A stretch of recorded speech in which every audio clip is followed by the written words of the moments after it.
in a loss to the Orange, a Syracuse team that has been offensively challenged all year. And we are underway. The Yellow Jackets have the basketball first. Getting everybody back healthy is going to be an important part for Coach Padgett as the season rolls along. Nice drive along the baseline. The assist to Snyder. Spalding with his first two. Georgia Tech in the full court. Brandon Alston off the bounce right to the bucket, and that has been Louisville's problem defensively over the last couple of weeks. And for Georgia Tech, because his father Michael passed away actually the night before Georgia Tech played Syracuse.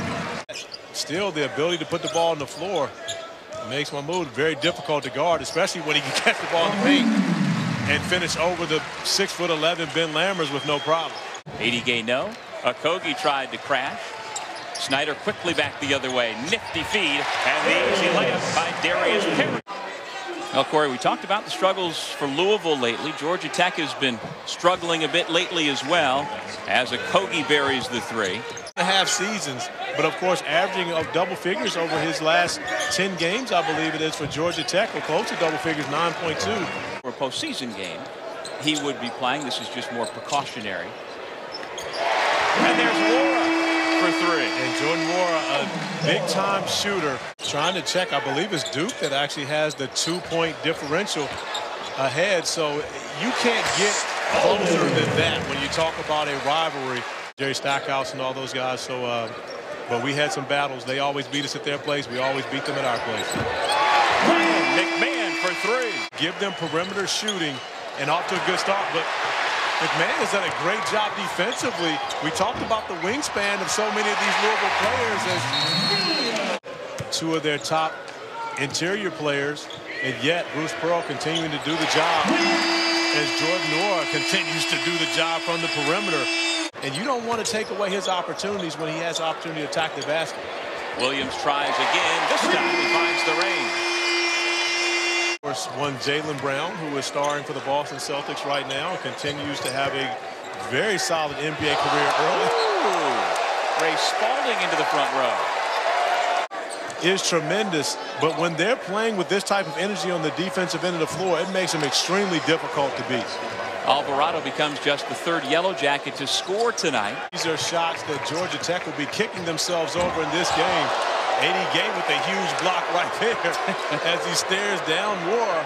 And a nice chat with 80 Gay before practice today. Young man from Senegal who moved to Birmingham, Alabama by himself as an 11th grader. Didn't know a lick of English.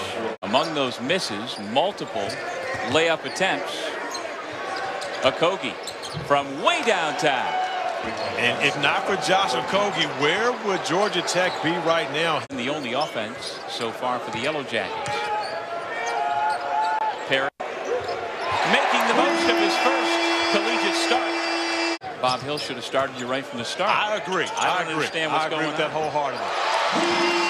Jordan Wara with his third three-pointer. Give him 9 on the night. Fumbled by Perry. Crosses over Okogie, and the young man's feeling it. He really is, and again, you can see the confidence growing with Darius Perry.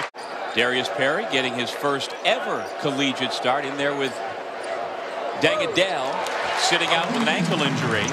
Be further away than it looks, but I would love to see him just turn that over and finish it even stronger. 80 Gay with the layup. First 2 points for the redshirt junior from Senegal. Looking for his first points tonight. He'll try for 3. And he rattles it home. And that's a big bucket for Georgia Tech and for Todrick Jackson. Just throws it up. And Lammers seems to be moving well. Okogie for 3.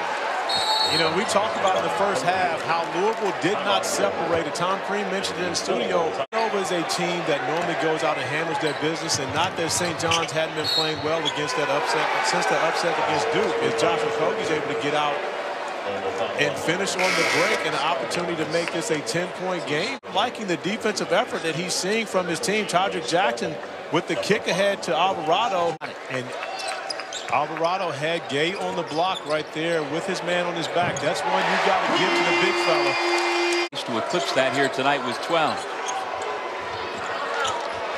Tough entry pass. Okogie continues to pile up the points. Josh Okogie just picked up his third personal foul And that could be a huge storyline as the Yellow Jackets try to get back in this ball game. Anis Mahmoud has been very comfortable patrolling the paint on both ends tonight. Look at Okogie, but that, if McMahon touched anything, it may have been his leg, but Okogie continues to go to work.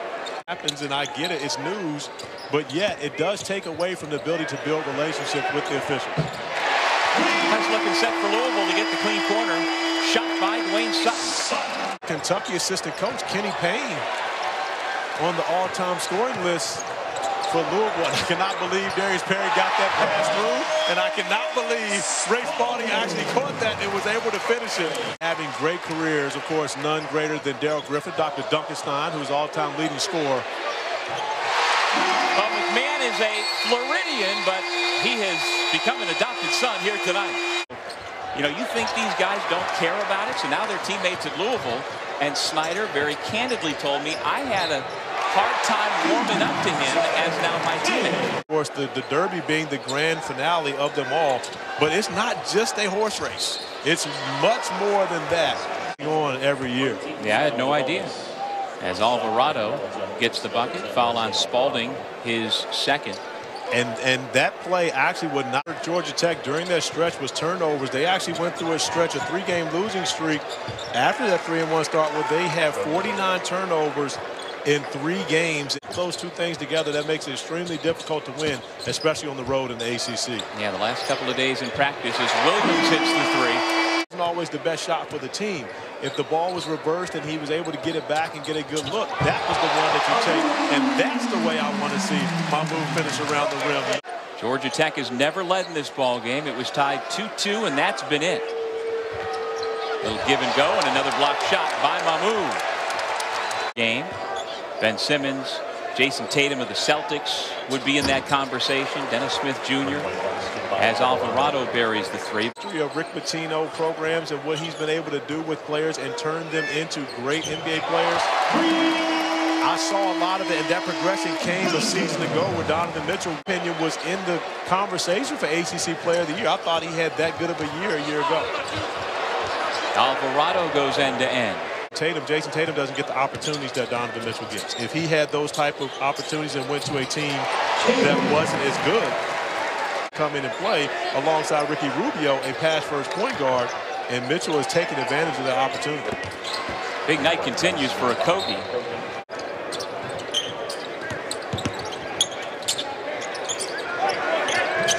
Boy, that young man has barely missed anything tonight. Jordan Warren now with 15 points, 3 off his career high. Cardinals have been looking good throughout the entire roster. Cole, strong to the rim. Nice take there by Cole. Off the turnover, Evan Cole gets another layup. 4 points for the freshman from Cumming, Georgia. Ryan in the ACC having to play 18 regular season games. You know, so Josh Pastner hopefully being able to find a little bit of light here at the end of the tunnel in this game to do that and do it with success against Georgia Tech. I think that's going to have to remain as the season goes along. 77-54 the final.